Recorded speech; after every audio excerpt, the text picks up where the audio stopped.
Hey everyone, I'm Mary Beth McAndrews from Dread Central, and I am here today with the incredible Carlota Pereda, the director of Piggy. Hello, how are you?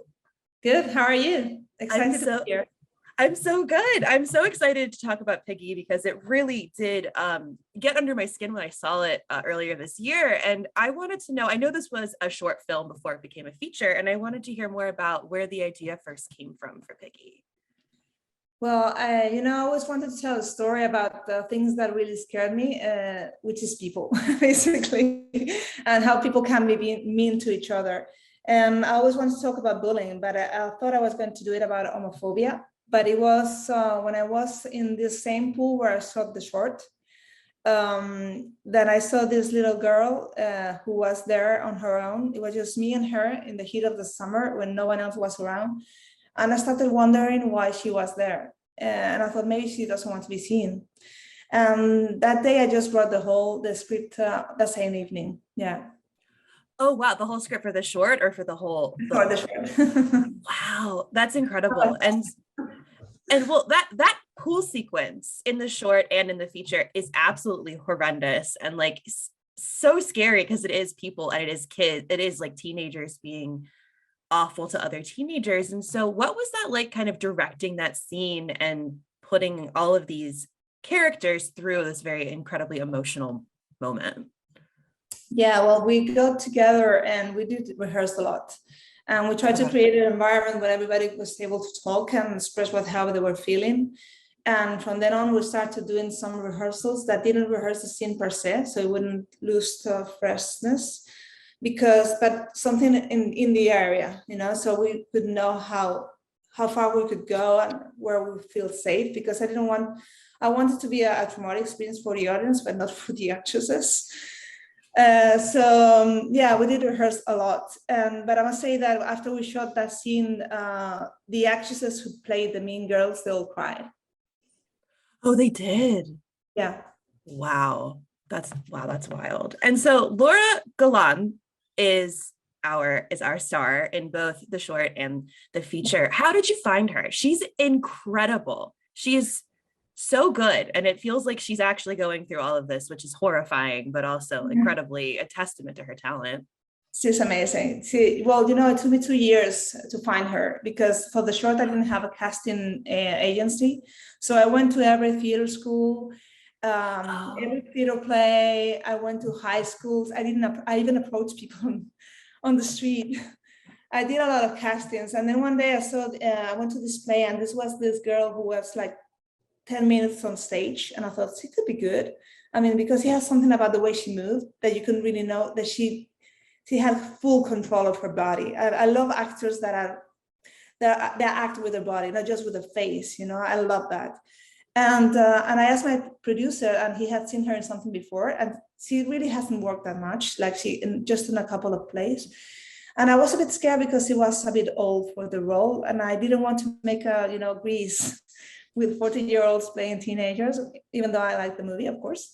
But but I met her, and when she arrived, she was like a 14-year-old girl. And I asked her to do the last look of the short, and she just nailed it. She understood the thing completely. And there was a freedom of dealing with an actress that is older, and that we could talk the same languages. I really, I didn't have to go through circles to talk to her. We would just talk plainly and how we were going to do it and why and how far we could go. That helped because she was an older woman who knows her worth and her place in the world. oh yeah. Oh, that's amazing. And so this is a film that deals with fatness and fat phobia and movies in general, but horror especially they don't do well with fat characters, with fat people. We're usually the butt of the joke, but here she's complicated, but also like you show her full body. You show a fat woman in a bikini, which is incredible. So just wanted to hear more about using a fat woman and being able to show a fat woman's body and why you feel that is so important to have on screen, especially in the horror genre. I think everything is political, and Yeah. gaze is political. So if you start shooting something like it's normal, then it becomes normal. And it's funny because there were people say, oh, she's so brave because she's in a bikini, and say, no, she's brave because she's been through a lot emotionally. But you say she's brave just because she's fat, because you've seen girls in bikinis all the time and you don't say anything. So yeah. Yep. But again, I love that. A couple of my friends, like fat friends and I have talked about it. Like, thank God we're finally seeing a fat girl in a bikini and it's like just normal. Like we don't see that ever. And that's like means a lot in this film to see that and have her be like the empowered character at the center of the film. Like, I don't know. I just wanted to talk about that because I think it's incredible. But then, so the short film is the pool sequence to when we see the girls in the back of the van. How did you kind of figure out how to expand the story to what Piggy, the feature-length Piggy, is? The short was almost like abstract. Everybody was just like an idea of a person. The girls, three girls, they all dressed the same. They had the same hair. They're like the three witches of Macbeth or something like that. But here everybody had to be a person because I wanted to feel real. I wanted people to feel that it could happen to them, and for that it had to feel real. And for me, what I did is, even though I worked a lot in TV and I know how mechanics of genre and everything works, I just had to try to forget everything and just follow her lead.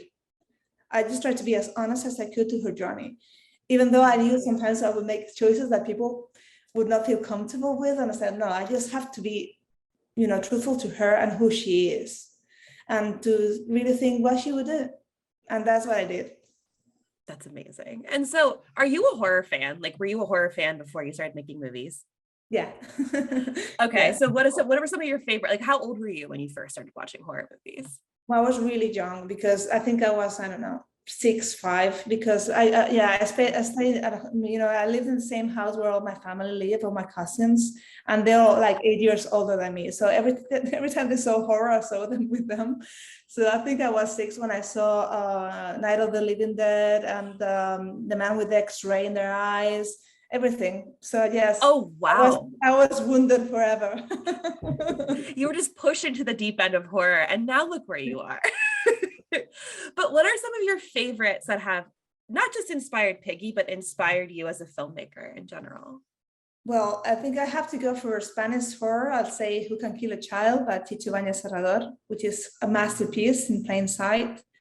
I'd say also Jaws, The Thing, the Texas Chainsaw Massacre, of course. Travel Every Day. Wearing my Leatherface shirt. Yeah. Yeah, Travel Every Day by Claire Denis. Travel Every Day is one of my favorites, and more people need to talk about how incredible that movie is. That movie is incredible. Gorgeous. Yeah, it's a cannibal story about lust and marriage. Yeah. And so I wanted to hear also more about, I know spoilers, but like this ending sequence that does feel like something out of the Texas Chainsaw Massacre. And it's like exploitation-y and grindhousey, but I wanted to hear more about kind of the vision behind that and more about developing that scene and creating that sequence, I guess. Yeah, well, for me, it felt like the first act is very horrifying and very real. And the second act is almost like you're making fun of what happened and just like normalizing the violence.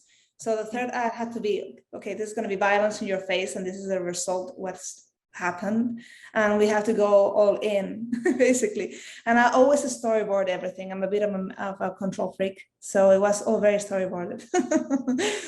Yeah, that's amazing. And again, like we talked about Laura, but Laura goes through especially a lot with the guys driving behind her and picking her up, and like these things that again people can experience every day. And so what was it like working with her and kind of making sure she was in an okay mind space after all of this, or was she just able to kind of turn on and off while in this role?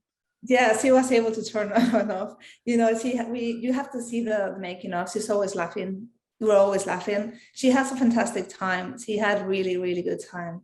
I think she felt safe, and that's the most important thing, because we were all a team. We were all working together, and we got created a family just because we moved there to work. We try to make the whole thing very safe. We also have a ludothek, where a kindergarten for the kids on stage on set, and for the people who had babies to bring their babies with them. So we try to have a really laid back atmosphere. When we were working, everything was very intense. When we were cut, everybody was laughing.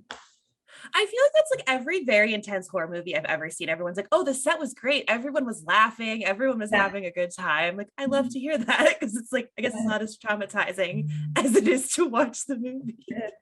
Yeah, it was like you see the making up is like we were making a comedy. That's amazing. Yeah. And so I did actually want to hear more about the location, especially the town and the pool setting. And this whole thing feels like, again, Texas Chainsaw Massacre, very hot, very sweaty, very dusty. And how did you go about finding this incredible location for Piggy? It's actually where I spend my summers. Oh, cool. Oh, sweet. Yeah, so I did write the whole screenplay there. Even the last part, the last scene, the place where it takes place. It was the guy, the mayor of the city said, yeah, I told him I'm gonna shoot the whole movie here, but there's a part that I won't be able to do it. And I said, because you don't have one. I said, yeah, we have one. Just we didn't even open it. We never used it. And he let me in, and so I rewrote the whole last scene there because I knew like, oh, this is gonna work. And yeah, it was amazing. So yeah, they were great, and and we destroyed it to make to make it look like it had been used a long time ago. That is absolutely incredible. And then my final question for you is, if you could create your perfect double feature with Piggy, the feature length, what film would you pair with it? Who Can Kill a Child? All right, cool. I have to watch Who Can Kill a Child. I have not seen it, and I'm going to have It's to a watch masterpiece. it. Okay, awesome. Well, Carlota, thank you so much for taking time today to chat with me about Piggy. I really appreciate it.